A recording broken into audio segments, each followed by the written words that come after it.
Edgar Allan Poe nos sumerge en un mundo sombrío y opresivo, donde un narrador anónimo recibe un paquete que contiene los restos de una mujer asesinada. A medida que intentamos descifrar los detalles macabros de este crimen, la narración nos envuelve en una atmósfera de creciente ansiedad y paranoia. Con su prosa precisa y su habilidad para evocar miedo, Poe explora temas recurrentes en su obra, como la fragilidad de la mente humana, la obsesión y la violencia. El lector se ve inmerso en un mundo donde la realidad y la ficción se entrecruzan, dejando al descubierto las sombras más perturbadoras de la conciencia humana. La caja oblonga es una muestra magistral del genio narrativo de Poe, quien logra con maestría crear una tensión psicológica asfixiante, al mismo tiempo que nos confronta con nuestros propios miedos y oscuros impulsos.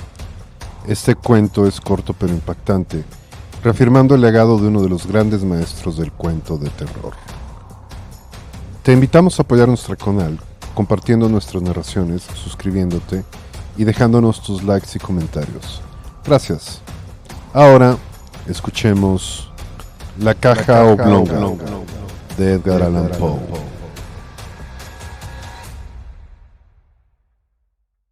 Hace años, a fin de viajar de Charleston en Carolina del Sur a Nueva York, reservé pasaje a bordo del excelente paquebote Independence al mando del capitán Hardy. Si el tiempo lo permitía, zarparíamos el 15 de aquel mes, junio. El día anterior, o sea el 14, subí a bordo para disponer algunas cosas en mi camarote. Descubrí así que tendríamos a bordo gran número de pasajeros, incluyendo una cantidad de damas de superior a la habitual. Noté que en la lista figuraban varios conocidos, y entre otros nombres, me alegré de encontrar el de Mr. Cornelius Wyatt, un joven artista que me inspiraba un marcado sentimiento amistoso. Habíamos sido condiscípulos en la Universidad de C y solíamos andar siempre juntos. Su temperamento era de todo hombre de talento y consistía en una mezcla de misantropía, sensibilidad y entusiasmo. A esas características unía el corazón más ardiente y sincero que jamás haya latido en un pecho humano. Observé que el nombre de mi amigo aparecía colocado en las puertas de 3 camarotes, y luego de recorrer otra vez la lista de pasajeros, vi que había sacado pasaje para sus 2 hermanas, su esposa y él mismo. Los camarotes eran suficientemente amplios y tenían 2 literas, una sobre la otra. Excesivamente estrechas, las literas no podían recibir a más de una persona. De todos modos, no alcancé a comprender por qué, para 4 pasajeros, se habían reservado 3 camarotes. En esa época me hallaba justamente en uno de esos estados de melancolía espiritual que inducen a un hombre a mostrarse anormalmente inquisitivo sobre meras nimiedades. Confieso avergonzado, pues, que me entregué a una serie de conjeturas tan enfermizas como absurdas sobre aquel camarote de más. No era asunto de mi conveniencia, claro está, pero lo mismo me dediqué pertinazmente a reflexionar sobre la solución del enigma. Por fin, llegué a una conclusión que me asombró no haber columbrado antes. Se trata de una criada, por supuesto, me dije. Se precisa ser tonto para no pensar antes en algo tan obvio. Miré nuevamente la lista de pasajeros, descubriendo entonces que ninguna criada habría de embarcarse con la familia, aunque por lo visto tal había sido en principio la intención, ya que luego de escribir y criada habían tachado las palabras. Pues entonces se trata de un exceso de equipaje, me dije, algo que Wyatt no quiere hacer bajar a la cala y prefiere tener a mano. Ah, ya veo, un cuadro, por eso es que ha andado tratando con Nicolino, el judío italiano. La suposición me satisfizo, y por el momento dejé de lado mi curiosidad. Conocía muy bien a las 2 hermanas de Wyatt, jóvenes tan amables como inteligentes. En cuanto a su esposa, como que él llevaba poco tiempo de casado, aún no había podido verla. Wyatt había hablado muchas veces de ella en mi presencia, con su estilo habitual, lleno de entusiasmo. La describía como de espléndida belleza, llena de ingenio y cualidades. De ahí que me sintiera muy ansioso por conocerla. El día que visité el barco, el 14, el capitán me informó que también Wyatt y los suyos acudirían a bordo. por lo cual me quedé una hora con la esperanza de ser presentado a la joven esposa. Pero al fin se me informó que la señora Wyatt se hallaba indispuesta y que no acudiría a bordo hasta el día siguiente, a la hora de zarpar. Llegó el momento y me encaminaba de mi hotel al embarcadero cuando encontré al capitán Hardy, quien me dijo que, debido a las circunstancias, frase tan estúpida como conveniente, el Independence no sería a la mar hasta 1 o 2 días después, y que cuando todo estuviera listo me mandaría avisar para que me embarcara. Encontré esto bastante extraño, ya que soplaba una sostenida brisa del sur, pero como las circunstancias no salían a la luz, pese a que indagué todo lo posible al respecto, no tuve más remedio que volverme al hotel y devorar a solas mi impaciencia. Pasó casi una semana sin que llegara el esperado aviso del capitán. Lo recibí por fin y me embarqué de inmediato. El barco estaba atestado de pasajeros y había la confusión habitual en el momento de izar velas. El grupo de Wyatt llegó unos 10 minutos después que yo.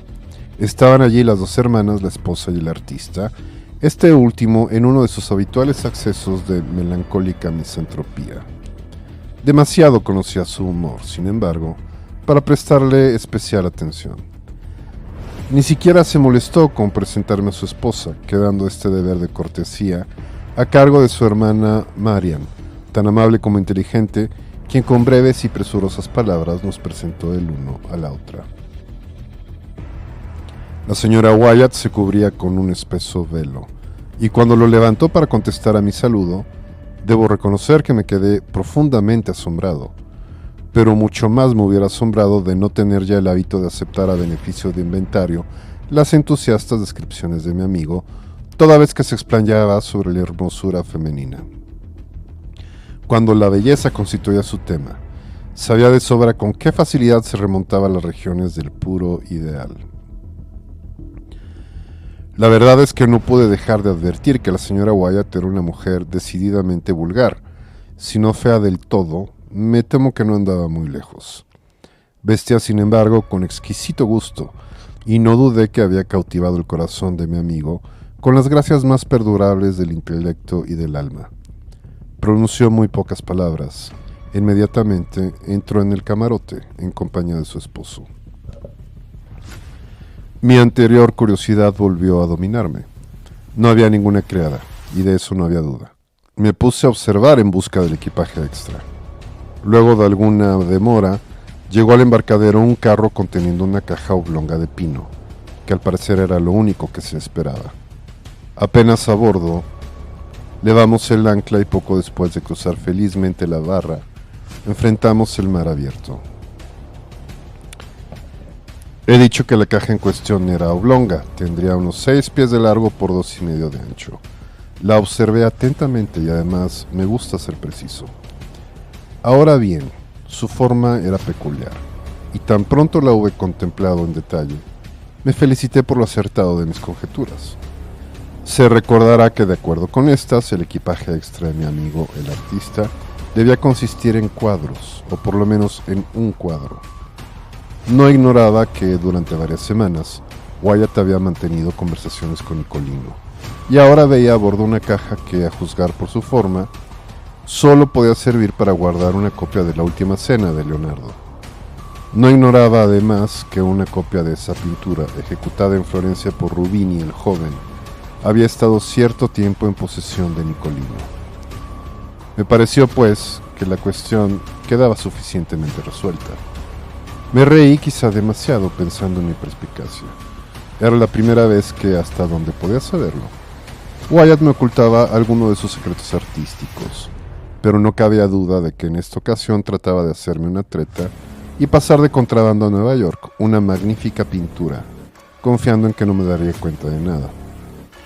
Resolví tomarme un buen desquite, sin esperar mucho. Había, no obstante, algo que me fastidiaba. La caja no fue colocada en el camarote sobrante, sino depositada en el de Wyatt, donde ocupaba casi por completo el piso para evidente incomodidad del artista y de su esposa. acrecentada además porque la brea o la pintura con la cual se habían trazado grandes letras emitía un olor muy fuerte, desagradable, y para mí especialmente repugnante. Sobre la tapa aparecían estas palabras: Señora Adelaide Curtis, Albany, Nueva York, envío de Cornelius Wyatt, Esquire, este lado hacia arriba. Trátese con cuidado. Estaba yo enterado de que la señora Adelaide Curtis de Albany era la suegra del artista, pero consideré que éste había hecho estampar su nombre a fin de mistificarme mejor. Me senté seguro de que la caja y su contenido no seguirían en viaje a Albany, sino que se quedarían en el estudio de mi misantrópico amigo en Chambers Street, Nueva York. Durante los primeros 3 o 4 días tuvimos un tiempo excelente a pesar del viento de proa, pues había virado al norte apenas perdimos de vista la costa. Por consiguiente, los pasajeros estaban de muy buen humor y dispuestos a la sociabilidad. Tengo que exceptuar, sin embargo, a Wyatt y a sus hermanas, que se mostraban reservados y fríos, en forma que no puede menos de considerar descortés hacia el resto del pasaje. De la conducta de Wyatt no me preocupaba mucho. Estaba melancólico más allá de lo acostumbrado en él. Incluso diré que se mostraba lúgubre, pero no podía extrañarme dadas sus excentricidades. En cambio, me resultaba imposible excusar a sus hermanas.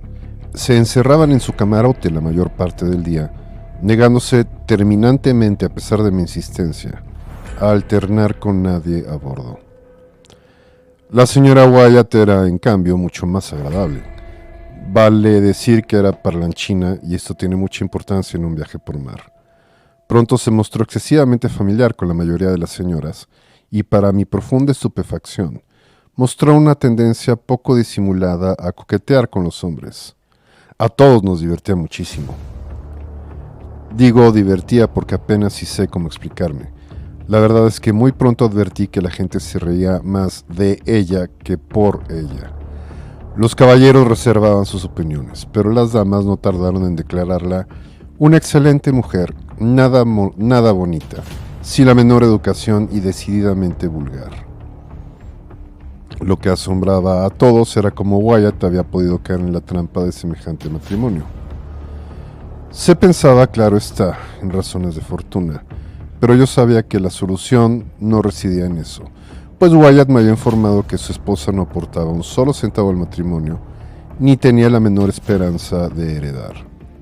Se había casado con ella, según me dijo, por amor, y solamente por amor, pues su esposa era más que merecedora de cariño. Pensando en estas frases de mi amigo, me sentí perplejo más allá de toda descripción. ¿Podría ser que estuviera perdiendo la razón? ¿Qué otra cosa podría pensar? Él, tan refinado, tan intelectual, tan exquisito, con una percepción finísima de todo lo imperfecto y con tan aguda apreciación de la belleza. A decir verdad, la dama parecía muy enamorada de él, especialmente en su ausencia, y se ponía en ridículo al citar repetidamente lo que había dicho su adorado esposo, el señor Wyatt. La palabra esposo siempre parecía, para usar una de sus delicadas expresiones, en la punta de su lengua. Pero entre tanto todos advirtieron que él la evitaba de la manera más evidente y que prefería encerrarse solo en su camarote, donde bien podía decirse que bebía, dejando plena libertad a su esposa para que se divirtiera a gusto en las reuniones del salón. De lo que había visto y oído, extraje la conclusión de que el artista, movido por algún inexplicable capricho del destino, o presa quizá de un acceso de pasión tan entusiasta como fantástico, se había unido a una persona por completo inferior a él, y que no había tardado en sucumbir a la consecuencia natural, o sea, a la más viva repugnancia. Me apiadé de él desde lo más profundo de mi corazón, pero no por ello pude perdonarle el secreto que había mantenido sobre el embarque de la última cena. Continué, pues, resuelto a saborear mi venganza. Un día subió Wyatt al puente, y luego de tomarlo del brazo, como era mi antigua costumbre, echamos a andar de un lado a otro. Su melancolía, que yo encontraba muy natural dadas las circunstancias, continuaba invariable. Habló poco, con tono malhumorado, y haciendo un gran esfuerzo. Aventuré una broma y vi que luchaba penosamente por sonreír. Pobre diablo. Pensando en su esposa, me maravillaba que fuera incluso capaz de aparentar alegría. Pero finalmente me determiné a sondearlo a fondo, comenzando con una serie de veladas insinuaciones sobre la caja oblonga, a fin de que poco a poco se diera cuenta de que yo no era para nada víctima de su pequeña mistificación. Con tal propósito, y a fin de descubrir mis baterías, dije algo sobre la curiosa forma de esa caja. Y al pronunciar estas palabras le hice una sonrisa de inteligencia. Le guiñé un ojo, todo esto mientras le daba suavemente con el dedo en las costillas. La manera con que Wyatt recibió tan inocente broma me convenció al punto de que se había vuelto loco. Primeramente me miró como si le resultara imposible comprender el ingenio de mi observación, pero a medida que mis palabras iban abriéndose lentamente paso en su cerebro, los ojos parecieron querer salírsele de las órbitas. Su rostro se puso escarlata, luego palideció espantosamente, y como si lo que yo había insinuado le divirtiera muchísimo, estalló en carcajadas que, para mi estupefacción, se prolongaron cada vez con más fuerza durante largos minutos. Finalmente se desplomó pesadamente sobre cubierta. Mientras me esforzaba por levantarle, tuve la impresión de que había muerto. Pedí auxilio y con mucho trabajo le hicimos volver en sí. Apenas reaccionó, se puso a hablar incoherentemente hasta que le sangramos y le metimos en cama. A la mañana siguiente se había recobrado del todo, por lo menos en lo que se refiere a la salud física. De su mente prefiero no decir nada. Evité encontrarme con él durante el resto del viaje, siguiendo el consejo del capitán, quien parecía coincidir plenamente conmigo en que Wyatt estaba loco, pero me pidió que no dijese nada a los demás pasajeros. Inmediatamente después de la crisis de mi amigo ocurrieron varias cosas que exaltaron todavía más la curiosidad que me poseía. Entre otras, señalaré la siguiente. Me sentía nervioso por haber bebido demasiado té verde y dormía mal, tanto que durante 2 noches no pude pegar los ojos. Mi camarote daba al salón principal, o salón comedor, como todos los camarotes ocupados por hombres solos.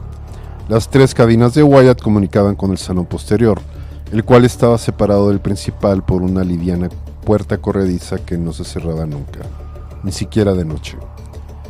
Como seguíamos navegando con viento en contra, el barco escorbaba acentuadamente a sotavento, y cada vez que del lado de estribor se inclinaba en ese sentido, la puerta divisoria se corría y se quedaba en esa posición, sin que nadie se molestase en levantarse y cerrarla. Mi camarote hallábase en una posición tal que cuando tenía abierta la puerta, lo que ocurría siempre a causa del calor, podía ver con toda claridad el salón posterior, e incluso esa parte a donde daban los camarotes de Wyatt. Pues bien, durante 2 noches no consecutivas, en que me hallaba despierto, vi que a eso de las 11 la señora Wyatt salía cautelosamente del camarote de su esposo y entraba en el camarote sobrante, donde permanecía hasta la madrugada, hora en que Wyatt iba a buscarla y la hacía entrar nuevamente en su cabina. Resultaba claro, pues, que el matrimonio estaba separado. Ocupaban habitaciones aparte, sin duda a la espera de un divorcio más absoluto, y pensé que en eso residía, después de todo, el misterio del camarote suplementario. Mucho me interesó, además, otra circunstancia. Durante las 2 noches de insomnio a que he aludido, e inmediatamente después de que la señora Wyatt hubo entrado en el tercer camarote, atrajeron mi atención ciertos singulares sonidos ahogados que brotaban del de su esposo. Tras de escuchar un tiempo, logré explicarme perfectamente su significado. Aquellos ruidos los producía el artista al abrir la caja oblonga mediante un escoplo y una masa, esta última envuelta en alguna materia algodonosa o de lana que amortiguaba los golpes. A fuerza de escuchar, me pareció que podía distinguir el preciso momento en que Wyatt levantaba la tapa y también cuando la retiraba a fin de depositarla en la litera superior de su cabina. Me di cuenta de esto último a causa de los golpecitos que daba la tapa contra los tabiques de madera del camarote, mientras que Wyatt trataba de depositarla con toda suavidad en la litera por no haber espacio en el suelo. A eso seguía un profundo silencio, sin que volviera a escuchar nada hasta el amanecer. Como no fuera, si cabe mencionarlo, un leve sonido semejante a sollozos o suspiros, tan sofocados que resultaban casi inaudibles, a menos que se tratara de un producto de mi imaginación. He dicho que todo aquello hacía pensar en sollozos o suspiros, pero muy bien podía tratarse de otra cosa. Más bien, cabía pensar en una ilusión auditiva. Sin duda, de acuerdo con sus hábitos, Wyatt se entregaba a uno de sus caprichos, dejándose llevar por un arrebate de entusiasmo artístico, y abría la caja oblonga a fin de regalar sus ojos al tesoro pictórico que encerraba. Por supuesto, nada había en esto que justificara un rumor de sollozos. Repito, pues, que debía de tratarse de una alucinación de mi mente, excitada por el té verde del excelente Capitán Hardy. En las 2 noches de que he hablado, poco antes del alba, oí como Wyatt iba a colocar la tapa sobre la caja oblonga, introduciendo los clavos en sus agujeros por medio de la masa envuelta en trapos. Hecho esto, salí de su camarote completamente vestido e iba en busca de la señora Wyatt, que se hallaba en la otra cabina. Llevábamos 7 días en el mar y habíamos pasado ya el cabo Hatteras, cuando nos asaltó un fortísimo viento del sudoeste. Como el tiempo se había mostrado amenazante, no nos tomó desprevenidos. Todo a bordo estaba bien aparejado, y cuando el viento se hizo más intenso, nos dejamos llevar con 2 rizos de la mesana cangreja y el trinquete. Con este velamen navegamos sin mayor peligro durante 48 horas, ya que el barco resultó ser muy marino y no hacía agua. Pero al cumplirse este tiempo, el viento se transformó en huracán y la mesana cangreja se hizo pedazos, con lo cual quedamos de tal modo a merced de los elementos que de inmediato nos barrieron varias olas enormes en rápida sucesión. Este accidente nos hizo perder 3 hombres, aparte de quedar destrozadas las amuradas de babor y la cocina. Apenas habíamos recobrado algo de calma cuando el trinquete voló en jirones, lo que nos obligó a izar una vela de estay, pudiendo así resistir algunas horas, pues el barco capeaba el temporal con mayor estabilidad que antes. Pero el huracán mantenía toda su fuerza sin dar señales de amainar. Pronto se vio que la enjarciadura estaba en mal estado, soportando una excesiva tensión.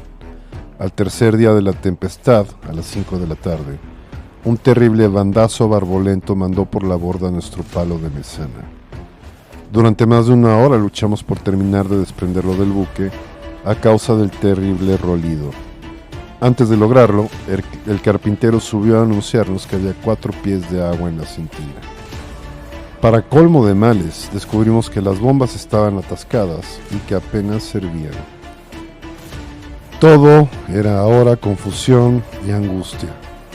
Pero continuamos luchando para aligerar el buque, tirando por la borda la mayor parte del cargamento y cortando los 2 mástiles que quedaban.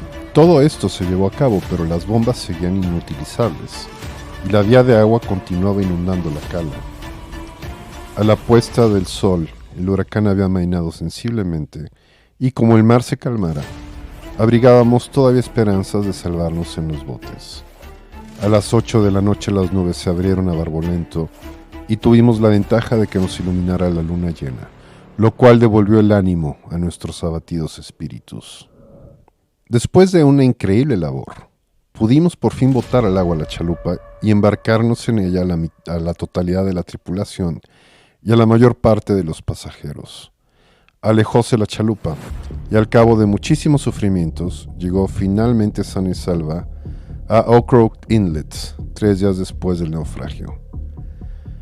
14 pasajeros quedamos a bordo con el capitán, resueltos a intentar fortuna en el botequín de popa. Lo botamos sin dificultad, aunque solo por milagro no se volvió a tocar el agua, y embarcaron en él el capitán y su esposa, Wyatt y su familia, un oficial mexicano con su esposa y sus 4 hijos, y yo, con mi criado de color. Como es natural, no había allí espacio para otra cosa que unos pocos instrumentos imprescindibles, provisiones y las ropas que llevábamos puestas. Nadie había pensado siquiera en salvar otros bienes. ¿Cuál no sería nuestra estupefacción cuando, apenas alejados del barco, vimos a Wyatt que se ponía de pie en la popa del bote y fríamente pedía al capitán Hardy que nos acercáramos de nuevo al barco para embarcar su caja oblonga? «Siéntese usted, señor Wyatt», replicó el capitán con alguna severidad. «Terminará por hacer zozobrar el bote si no se está quieto.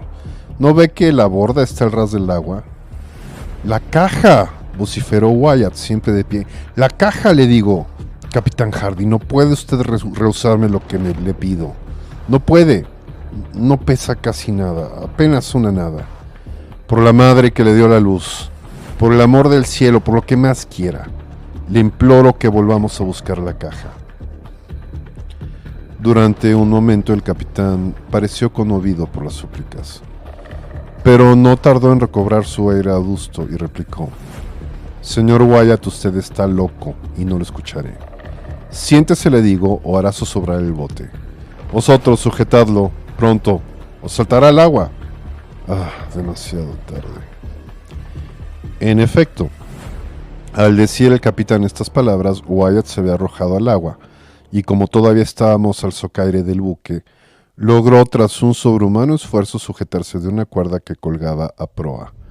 Un instante después trepaba a cubierta y corría frenéticamente hacia la escotilla que llevaba a los camarotes. Entretanto, habíamos sido llevados hacia la popa del barco, y sin la protección de su casco quedamos inmediatamente a merced del terrible oleaje. Nos esforzamos por acercarnos otra vez, pero nuestro pequeño bote era como una pluma en el soplo de la tempestad. Nos bastó una ojeada para comprender que el destino del infortunado artista estaba sellado. A medida que aumentaba nuestra distancia del buque casi sumergido, vimos que el loco, ya que solo podíamos considerarlo como tal, aparecía otra vez en cubierta, y con fuerzas que parecían las de un gigante arrastraba consigo la caja oblonga. Mientras lo contemplábamos en el colmo de la estupefacción, vimos que arrollaba rápidamente una cuerda a la caja y la pasaba luego varias veces por su cuerpo. Un instante después ambos caían al mar, desapareciendo instantáneamente y para siempre. Por un momento detuvimos el movimiento de los remos, clavados los ojos en el lugar del drama. Por fin reanudamos nuestros esfuerzos y pasó una hora sin que nadie dijera una palabra. Yo me atreví por fin a insinuar una observación. ¿Reparó usted, capitán, en cómo se hundieron de golpe? ¿No es sumamente curioso? Confieso, por un momento tuve una débil esperanza de que Wyatt se salvaría al ver que se ataba la caja y se confiaba hacia el mar. «Por supuesto que se hundieron, y con la rapidez de una bala de plomo», repuso el capitán. «Sin embargo, volverán a subir la superficie, pero no antes de que la sal se disuelva». «¡La sal!», exclamé. «Shh», dijo el capitán, señalándome a la esposa de las hermanas del muerto. «Ya hablaremos de esas cosas en un momento más oportuno». Muchos sufrimos y escapamos por muy poco de la muerte, pero la fortuna nos favoreció, igual que a nuestros camaradas de la chalupa. Más muertos que vivos, después de 4 días de horrible angustia, tocamos tierra en la playa opuesta a Roanoke Island. Permanecimos allí una semana, pues los raqueros no nos trataron mal y finalmente hallamos la manera de llegar a Nueva York. Un mes después de la pérdida del Independence, me encontré casualmente en Broadway con el capitán Hardy. Como es natural, nuestra conversación versó sobre el naufragio y en especial sobre el triste destino del pobre Wyatt. En esa ocasión me enteré de los detalles siguientes. El artista había tomado pasaje para él, su esposa, sus 2 hermanas y una criada. Tal como él había descrito, su esposa era la más encantadora y cultivada de las mujeres. En la mañana del 14 de junio, día en que visité por primera vez el barco, La señora Wyatt enfermó repentinamente y murió. El joven esposo estaba enloquecido de dolor, pero las circunstancias le impedían aplazar su viaje a Nueva York. Era necesario que llevara a su madre el cuerpo de la esposa adorada, aunque por otra parte, no ignoraba que un prejuicio universal le impediría hacerlo abiertamente. De cada 10 pasajeros, 9 habrían abandonado el barco antes de hacerse a la mar en compañía de un cadáver. En este dilema, el capitán Hardy consintió en que el cuerpo, parcialmente embalsamado y colocado entre espesas capas de sal en una caja de dimensiones adecuadas, fuera subido a bordo, como si se tratase de una mercancía. Nada se dirá sobre el fallecimiento de la dama, mas como ya era sabido que Wyatt había tomado pasaje para él y su esposa, fue preciso encontrar a alguien que desempeñara el papel de esta última durante el viaje. La doncella de la difunta aceptó este papel voluntariamente. El camarote sobrante, que en principio había sido tomado para la criada, fue naturalmente conservado. Allí dormía aquella, como se supondrá, todas las noches. De día representaba en la medida de sus posibilidades el papel de ama, cuya persona era totalmente desconocida para los pasajeros de a bordo, como bien se tuvo el cuidado de verificar previamente. En cuanto a mi engaño, nació de un temperamento demasiado negligente, inquisidor e impulsivo, pero desde entonces es muy raro que duerma bien de noche. De cualquier lado que me vuelva, hay siempre un rostro que me hostiga, y una risa histérica resonará para siempre en mis oídos.